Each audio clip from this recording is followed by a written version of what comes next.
Question number 7, Peseta Sam Lotu-Iiga. Thank you, Mr Speaker. My question is to the Minister of Housing. What progress is the government making in increasing housing supply, improving the quality of the government's housing stock and growing the community social housing sector? Mr Speaker. Honourable Dr Nick Smith. Mr Speaker, I'm encouraged by the latest building permit figures that show that we have 3,000 more homes built for the same time as last year. I also note last week's announcement by Fletcher's that they are trebling the number of houses that they're going to build from 300 per year to 1,000 per year. And I also expect to gazette the first 11 special housing areas that will net another 6,000 sections as part of the Auckland Housing Accord next week. We're also making good progress in improving our state housing stock, with us on schedule to insulate all 47,000 homes that can be by the end of this year, strengthening or replacing all 1,900 earthquake-prone state houses by the end of next year, and repairing or replacing all of the 5,000 earthquake-damaged houses in Christchurch by the end of 2015. This year, we've also announced direct government funding for 421 homes to be built by the community housing sector. Supplementary question. Supplementary question, Peseta Sam Lotu-Iiga. Thank you, Mr Speaker. Is the Minister aware of any significant new housing developments in Auckland being recently approved? And is he satisfied that the Council is improving the timeframes for processing these consents? Mr Speaker. Honourable Dr Nick Smith. Mr Speaker, yes, a new 420 terraced housing development was announced this week in Mount Wellington's Spring Park, the largest such housing development for Auckland in years. The project was processed in a tight time frame of just 4 months by the Auckland Council, for which they should be commended, and illustrates how they've improved their processes in response to government concerns. I also note that these 420 homes are in the modest $320,000 to $550,000 price range without any regulatory requirement.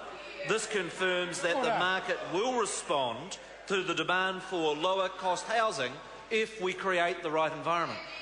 Supplementary question. Supplementary question, Peseta Sam Lotu-Iiga. Is the government considering advancing housing accords with other councils? And if so, which ones and what progress is being made? Mr Speaker. Honourable Dr Nick Smith. The government's immediate priority was Auckland, where the housing supply issues are most acute, but I'm also giving consideration to scheduling both Christchurch and Wellington. The housing issues in Christchurch are unique and quite challenging from the earthquakes. We've built 4 temporary accommodation villages. We've partnered with the private sector on worker accommodation. We've established the Canterbury Temporary Accommodation Service, and we've moved at pace to repair and rebuild our social housing stock. Tomorrow I'm meeting with the new Mayor of Christchurch to explore further initiatives to support Christchurch's housing needs. Discussions in Wellington are at a preliminary stage, but I hope to be in a position to make further announcements there next month. Supplementary question, Phil Twyford. Why is he talking about trialling a warrant of fitness for housing New Zealand houses when those houses are almost all now insulated, as he said in an earlier answer, and when he knows that the real unmet need is in the private rental market? And in light of that, will he be supporting my Healthy Homes Guarantee bill? Speaker.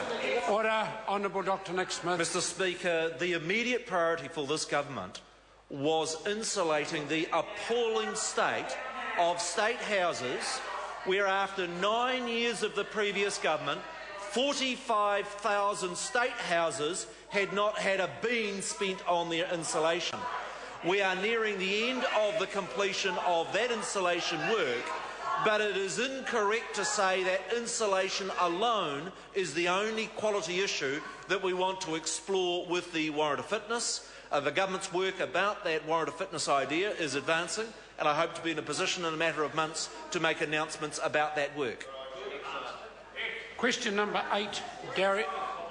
A point of order, Honourable Gerry Brownlee. Mr Speaker, the House granted leave a few minutes ago to the Honourable Phil Goff to table a whole report not selected quotes from it. And I'd ask you that the whole report gets tabled, not the selected quotes from it. The member's got it. You have to table it. You should put it on the table. It was certainly my understanding of the leave that was sought that the whole of the report would be tabled. Speaking to that point of order, Mr. Speaker, I'm very pleased to table the whole report. I thought I'd table the relevant quotes, and I'll leave the yellow stickies on it for the reference of members. Very grateful for the assistance from the member. Order. Point of order, the Honourable Gerry Brownlee. Mr. Speaker, I think that does tend to indicate that the leave was granted, that the document was publicly available. Order. And I clearly acknowledged when I put the leave that it was very publicly available, but the reason on this occasion I allowed it is because a quote had been taken from it, which I accept the member at his word. It was an accurate quote. The minister, when he answered the question, referred to that quote. So it seemed to me that that information should be made available. Question number 8, Darian Fenton. Thank you, Mr. Speaker. Question to the Minister.